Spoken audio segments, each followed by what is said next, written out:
barnaamijka gungaar oo aan ku dul taagi doono shabakadu garwadeen u ahaa macallinkii dilaaga ahaa ee kooxda al-shabaab maxamed xaajiil kacase mid ahaan uu soo tagay laakiin ma ka soo noolaa asad markii dadka masukaan yaqaanaan qaarkood si kale saaxiib u ah footada iyo wixii waxaad ka daawan doontaan khamiista oo ay taariikhdu tahay 9 January ay telefishinka qaranka saacadu marka ay tahay 8 fiidnimo qaybtiisa koowaad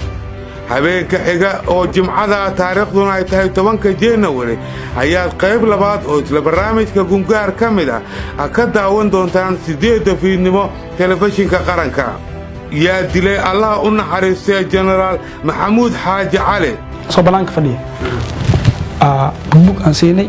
maxaad ku ogtahay dilkii General Ismaaciil Makiyeele sidee loo dhigray General Quruur waa maxay dil dhagareed ama ikhtiyaal gaaditaan ikhtiyaal maciis waa gaaditaan horta dhammaan su'aalaha iyo kuwa ka badan oo xog badan xambaarsan